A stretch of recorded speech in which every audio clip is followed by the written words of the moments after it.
এই রিপন ছেলেটা করছে কি ঠাস করে দেয় সে বাবার কদমের মধ্যে পড়ে গেছে।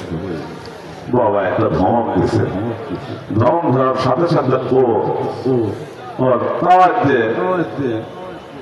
পাসপোর্ট নাই, কাপড় চোপড় নেয় নাই, এক শার্ট এক লঙ্গি পরনে পাঞ্জাব থেকে চলে আসছে। আপনারা যারা জান নাই তারা তো বুঝলেন না, দিল্লিতে হাজার হাজার লাইন একসাথে শত শত রেলগাড়ি ঢুকতেছে, শত শত রেলগাড়ি বের হইতেছে। ওখানে তো আমাদের মতো যারা বাঙালি আমরা তো আর হিন্দি ভাষা জানি না, ওদের ভাষাটাও আমরা বুঝি না, আমরা তো চিনতেও পারি না, বুঝতেও পারি না। এই ছেলে ওখান থেকে পাসপোর্ট ছাড়া বের হয়ে আসছে, কোন আইনি ছাড়া ভারতে চলা যায় না। ভারতীয় যারা তারাও চলতে পারে। এখন ওই যে চাঁদবাইদের ছেলে লাভলু ভাই ওর সাথে গেছে, এখন ওই বন্ধু আছে যে ছেলে যে কোথায় চলে গেল, এ যদি হারায় যায় তাহলে তোর বাপ মায় বলবো যে আমার ছেলের যে মেরে ফেলাইছে, আমার বিরুদ্ধে তো মামলা হবে। আমরা ওখানে একটা থানায় অভিযোগ করলাম, শর্টকাটে বলি। ওখান থেকে দিল্লিতে চলে আসলাম। দিল্লিতে চলে আসার পরে লাভলুক ভাই বলতেছে যে বাবা আমি আর থেকে কি করবো, আমি যাই গিয়া, আমি তো বাংলাদেশে গেলেও আমার বাইরে থাকার উপায় নাই, আমার তো জেলি খাড়া লাগবো বাবা, ওর কাপড় চোপড় লেগে ছুঁয়ে যাবো না, নিয়ে যাবো। বাবা বললেন আজকের দিনটা আপনি একটু থাকেন। আমি রাঙ্গাবাই, আমাদের ফরিদ ছিল, আরো অনেকেই ছিল, আলেম সাহেবেরা গেছিলেন, এনারাও গেছিলেন, মজিউর রহমান মৌলানা সাহেব, আমাদের অনেকেই, জাহিদুল মৌলানা সাহেব।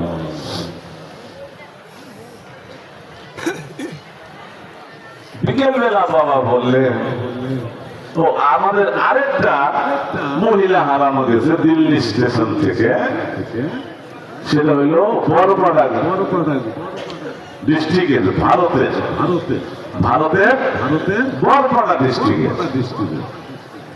এই বৃদ্ধ মানুষে তো বাংলা বুঝে, হিন্দি বুঝে না, ওইভাবে জিনিসও চিনে না, কোথাও কিছু বুঝে না।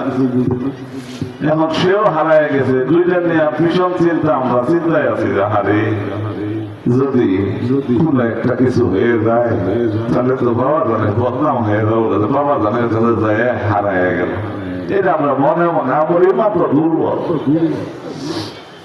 হঠাৎ করে বিকেল বেলা বাবা জান বলতেছে শোনেন, ময়নুদ্দিন চিশতি রহমাতুল্লাহ আসছিলেন আমার কাছে, নিজামুদ্দিন আউলিয়া আসছেন আমার কাছে আজকে, আইসে বলছেন আপনি আমাদের কাছে আসছেন, আপনি কোনো চিন্তা করেন না, আমরা সব দেখেছি। চিন্তা করেন ময়নুদ্দিন চিশতি রহমাতুল্লাহ খাজা নিজামুদ্দিন আউলিয়া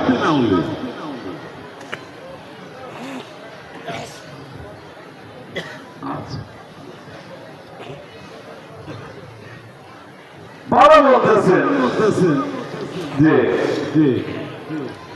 ময়নুদ্দিন চিশতি রহমাতুল্লাহ আসছেন এবং নিজামুদ্দিন আউলিয়া আসছেন। ওনারা এসে বলতেছে আপনারা আপনি আমাদের এখানে আসছেন, আপনি কোনো চিন্তা করেন না, আমরা আপনার বিষয়টা দেখতেছি, আপনি নিশ্চিন্তে থাকেন।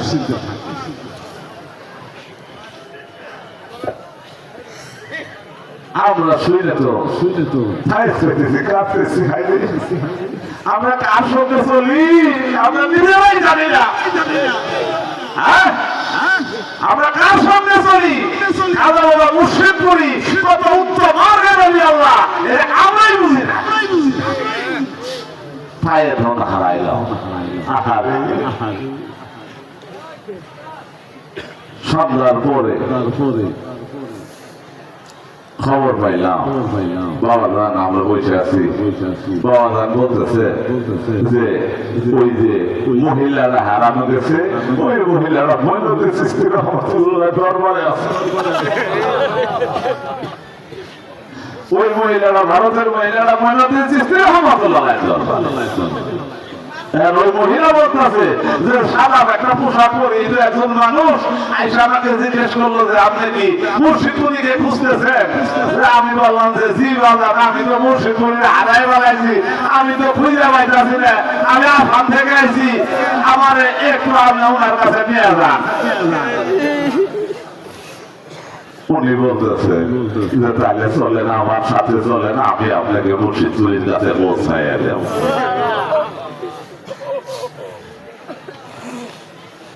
খবরটা পাই আমরা খুব আনন্দিত হইলাম যে বাবা রাতে বললেন মঈনুদ্দিন চিশতি রহমতুল্লাহ আলাইহি তার দায়িত্ব দিচ্ছেন, ওই দায়িত্বটা তাহলে পূরণ হইল। এখন জীবনে পাই হই, জীবনে তো পাই না। বাবাজান বলতেছেন চিন্তা করেন না, যেহেতু নিজামুদ্দিন আউলিয়া মঈনুদ্দিন চিশতি রহমতুল্লাহ আলাইহি, মুজাদ্দেদ আল কাসেমি রহমতুল্লাহ আলাইহি ওনারা দায়িত্ব দিচ্ছেন, আমার কিসের চিন্তা। পরের দিন আমাদের মতিউর রহমান মৌলানা সাহেবের জন্যই পাওয়া, মতিউর রহমান মৌলানা সাহেব, আমাদের মজিবর ভাই, আমাদের জাহিদুল মৌলানা, আমাদের আরো কয়েকজন মৌলানা ছিল, সুফি সাহেব মারা গেছে, ইন্তেকাল করছে। ওনারা যাইতেছেন মানে কলকাতা বড় বাজারে, কলকাতা বড় বাজারে ওনারা মার্কেট করছে, কিছু কেনাকাটা করছে। কলকাতা গেছে, একটু বাড়িতে রুই দিয়ে গেছে, কিছু মালামাল নিয়ে আসবো। তো যাইতেছে যাইতে যেতে এই মতিউর রহমান মৌলানা সাহেব বলছে, ভাই আমি একটা চকলেট কিনবো নাকি কাপড় কিনবো, আপনারা একটু দাঁড়ান, আমি একটু ওই কাপড় গুলা নিয়ে আসি। আর সব মৌলানারা ওখানে দায়ের করাই রাখছে, আর মতিউর রহমান মৌলানা সাহেব কাপড় কিনতে গেছে। এর মধ্যে ট্রাম গাড়ি আছে, ট্রাম গাড়ি মানে এমনি চলে, ওটার কোনো ড্রাইভার নাই, অটোমেটিক চললে এদের কোনো টিকিটও করা লাগে না। ওই ট্রাম গাড়ি ট্রেক রাখতেছে, এই সুবি ভাই, মজুর ভাই, আমি নিব।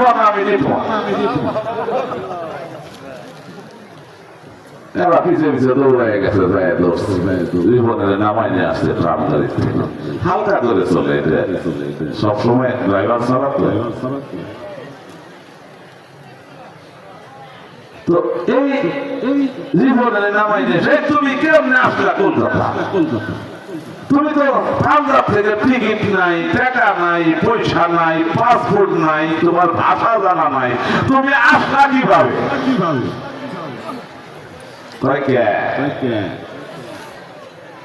আমারে একজন মানুষ বাবার মতোই সাইজে আমারে নিয়ে কি করছে, কলকাতা পর্যন্ত নিয়ে এসেছে।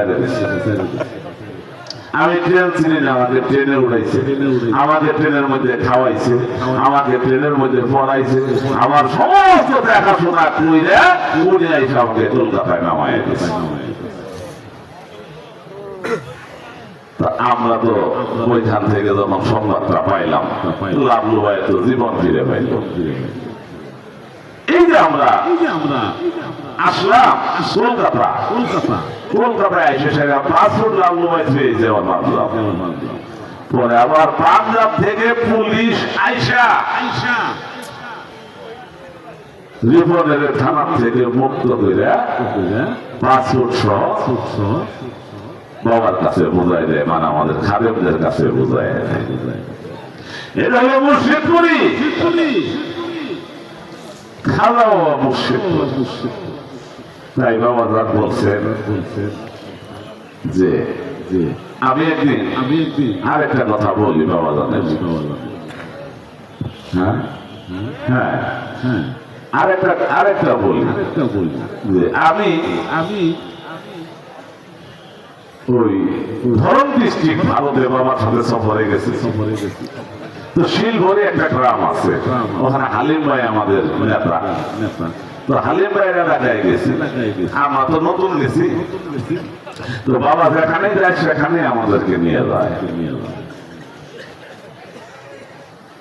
তো নিয়ে যাইতে সময় তো হঠাৎ করে একটা বাড়িতে গেছি, যাওয়ার পরে দেখতেছে একটা বৃদ্ধ মহিলা উত্তর সিদ্ধান্ত করে শোয়ায় কাঁদতেছে।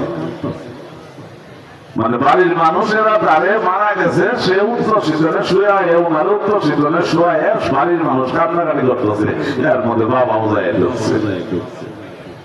বাবা যায় দুইকে আইসে দুইকে সাইডে একটু বসছে, বসে সাইডে খালি পাইসারি করতেছে, এদিকে তো বাড়ির ভিতরে সব কান্নাকাটি হুলস্থুল লেগে গেছে। বাবা বলতেছে রাঙ্গা, আমি যদি এখন থাকা অবস্থায় যদি মহিলা মারা যায় তাহলে রাসূলুল্লাহর বদনাম হবে। কথা বলা শেষ, সাথে সাথে বাড়ির ভিতর থেকে চিল্লাই উঠলো, বাইসে উঠছে গো, বাইসে উঠছে। আর আমি তখন ধরলাম আমার মুর্শিদ পরশুমণি লোহারে বানাইলো কালসা সোনা। আমার মুর্শিদ পরশুমণি যেখানে স্পর্শ করে সেটাই পবিত্র হয়ে যায়। কেন যায়? উনি আল্লাহর নিয়ামত প্রাপ্ত হয়ে। এখন এই যে বাবা আমাদের জন্য এত কষ্ট করে, পাঞ্জাব গেলাম, পাঞ্জাব যাওয়ার পরে খারাপ লাগছে কথা বলবো আরো।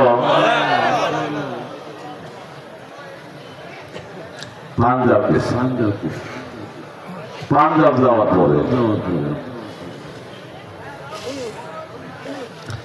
বাবা যান জিয়ারত করে, মাজার জিয়ারত করছে, আমরা সবাই জিয়ারত করে আসছি। তখন মুজাদ্দেদ বাগের একটা কি আছে, হোটেল আছে। তো বাবা আছে, বড় আপু, ছোট আপু, ওনারা তিনজনই আইসে ওনারা 3 তলায় থাকে। আমরা যখন সাইজ হয় ওইটা আবার হইল কি 3 তলায় থাকেন মানে কি ওখানে 3 তলা ধরে 4 তলার সমান। 3 তলাটা প্রায় 4 তলার সমান। কারণ কি ওখানে সিঁড়িটাই যে করছে, সিঁড়িটাই 1 তলার সমান। এবং ওই হোটেলটা হইল একদম গোল, হোটেলটা একদম গোল। এই মাছ ভিতরে করছে কি সম্পূর্ণটা পাকা করে ফুলের বাগান বানাইছে, জায়গায় জায়গায় ফুলের গাছ লাগাইছে, আর পুরোটা পাকা। বাবা জান আসলে ছোট আপা বড় আপা তিনজনই ওই দরজায় দাঁড়াই আছে। তার মধ্যে কি হইতেছে, ফায়েজ হইতেছে, প্রচন্ড ফায়েজ। তো ওখানে আবার ওই ওয়াল আছে, কিন্তু ওয়ালের ভিতর রেলিং লাগানো নাই। তো ইন্ডিমেন্ট টাইমে বাবাও ভিতরে চলে গেছেন, বড় আপাও ভিতরে চলে গেছেন, ছোট আপা দরজায় দাঁড়াই আছে। এমন সময় আমাদের কাশেম নাম আব্দুল কাদের ভাই, আব্দুল কাদের ভাই,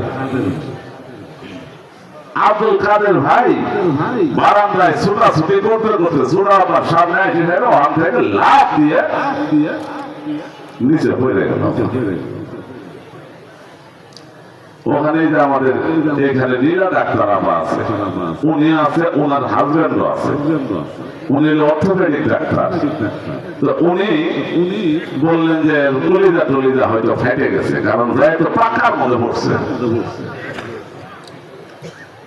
সেই 40 ফিট উপরে থেকে 40 ফিট প্রায় 4 তলার সমান। ওখান থেকে একটা মানুষ যদি পাকার মধ্যে পড়ে যায় তাকে আর বাঁচার সম্ভাবনা থাকে। তখন ডাক্তার ওই নীলাফার হাজবেন্ড বলতেছেন যে উনি মারা যাবে, উনি নিশ্চিত। আমরা তাড়াতাড়ি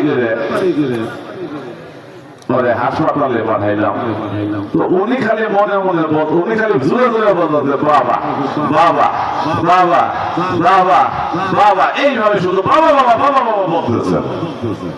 আমি ওই এক জায়গায় গেছি রে, আমার এসে দৌড় করে এসে দিয়েছে, ওখানে যা সত্য তাই বলতেছে। ছোট আপা দাঁড়ায় রয়েছে এই সিএনজির ভিতরে, মানে অটো ট্যাক্সি, ওখানে ছোট আপা দাঁড়ায় আছে।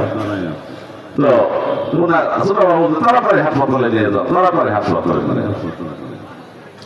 ওনাকে হাসপাতালে নিয়ে যাওয়া হইলো, নিয়ে যাওয়ার পর হাসপাতালে নিয়ে যায় এক্সরে করা হইলো, সিটি স্ক্যান করা হইলো, আলট্রা করা হইলো, ওনার কিচ্ছু হয় নাই, শুধু ঠোঁটের এখানে একটু কাটা গেছে, একটু রক্ত বাইরেছে। সুবহানাল্লাহ কইতে কি আর এই দোয়া মন্ত্রের দরকার আছে? তো কাদের ভাই গেছি গেলাম, কাদের ভাই এটা কি আপনার হইল? কাদের ভাই বললো যে ভাইরা আমি যখন পড়ি তখন হঠাৎ করে আমার বাবার কথা স্মরণ হইলো, আর বাবা অনেক আমারে কুলের মধ্যে জড়ায় করলেন। আমি যে নিচে পড়ছি আমি টেরই পাইনি, কিন্তু আপনার ধরে কান্নাকাটি দিয়ে আমি নার্ভাস হয়ে গেছিলাম। এটা হলো খাজা বাবা মুর্শিদপুরি। খাজা বাবা মুর্শিদপুরি আল্লাহ দুই বাঘের বাচ্চা।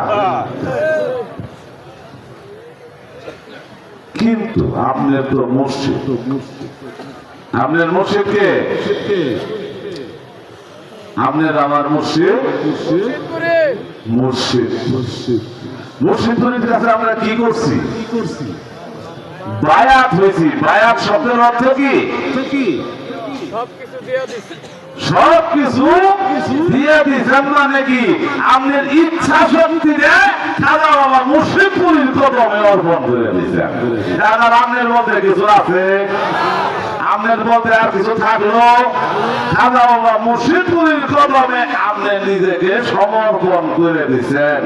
আর আপনার মধ্যে কিছু নাই, খাজা বাবা মুর্শিদপুরী মেলে দিচ্ছেন। এই যে তোমাকে আমি পবিত্র বানায় দিলাম, তোমার সমস্ত বুঝা আমার কান্দে নিলাম। বাবা তুমি আমার রাসূলকে ভালোবাসো, আমার রাসূলকে মহব্বত করো, তবে তোমার আর কোনো চিন্তা। মহাব্বত করার নাম কি খালি কান্দা? খালি কান দিলেই মহাব্বত হয় নাকি খালি কান দিলেই মহাব্বত হয়? আমরা তো কান্দি হইলো নানান ভেজাল ভেজাল নিয়ে আসি। আমার পোলা অসুস্থ, আমার পোলা নিজের দেয়া পায় নাই, আমার নিজের পেটের মধ্যে বেদনা, আমার মানজার অসুখ, আমার ব্রেন টিউমার, ব্রেন ক্যান্সার, আমার পোলা হয় না, দুনিয়ার কথা নিয়ে আমরা কান্দি। কিন্তু প্রেমটা কি? সমস্ত কিছুর বাইরে আইসা সমস্ত চিন্তা, যাকে বলে হুজুরি কাল, কি বলে না বাবা, যে কাল খেয়াল, কাল দিকে কাল, আল্লাহ থেকে আল্লাহ, আল্লাহ কই পাবেন? আপনি দেখছেন? আল্লাহ দেখছেন? রাসূলকে আপনি দেখছেন? আপনি রাসূলকে পাবেন কই? খুঁজে বাইর করতে মুর্শিদপুরীর কদম।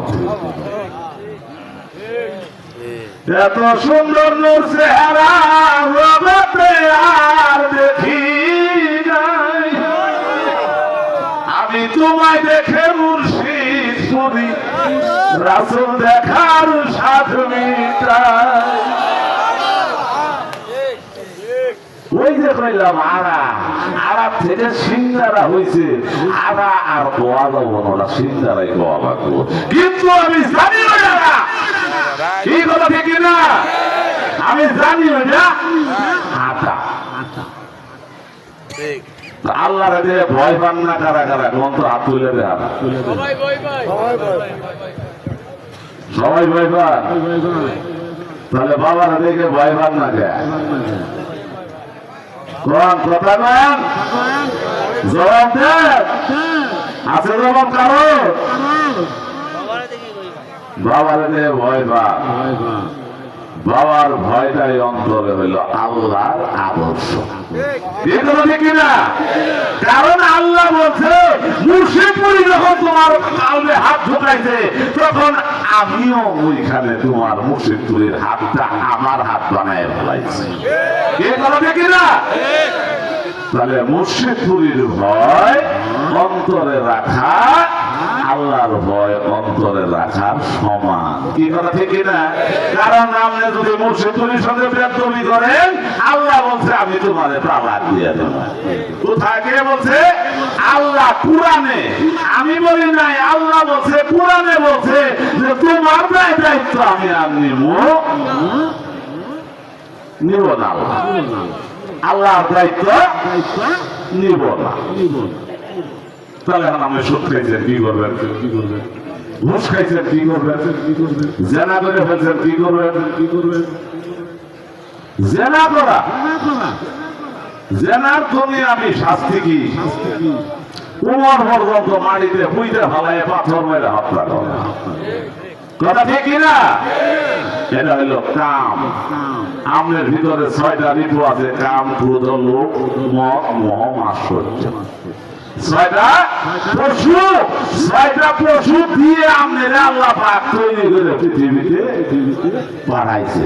আপনি যেদিন মুর্শিদ পরির কথা রেখেছেন ওই পশু কাটারে জবাই করছেন, আপনার হজের কাম হয়ে গেছে। কি কথা ঠিক কিনা? সেদিন থেকে আমি কামকে কি করছি? প্রেমে রূপান্তরিত করে ফেলছি। আমি শুধু একমাত্র ভালোবাসি আমার মুর্শিদ করি। আমার বউ নাই,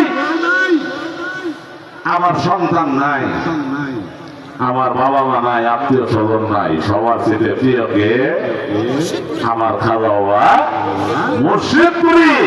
আল্লাহ বলছে, আমি বলি নাই, আল্লাহ নিজে বলছে সূরা তাওবা 24 নম্বর আয়াতে, বলো তোমার পিতা, তোমার সন্তান, তোমার আত্মীয় স্বজন, তোমার মাতা, তোমার অর্জিত ধন সম্পদ, তোমার ব্যবসা বাণিজ্য, তোমার বাড়ি ঘর যা তুমি হারায় যাওয়ার ভয় করো, তা যদি আল্লাহ এবং রাসূলের রাস্তায় জিহাদের চেয়ে প্রিয় হয় তবে অপেক্ষা করো আল্লাহর নির্দেশের। আল্লাহ কোন ফাসিক সম্প্রদায়কে হেদায়েত করেন। তাহলে কে বলছে? আল্লাহ বলছে। কি করার জন্য? যে আপনার সন্তান, পিতা, মাতা,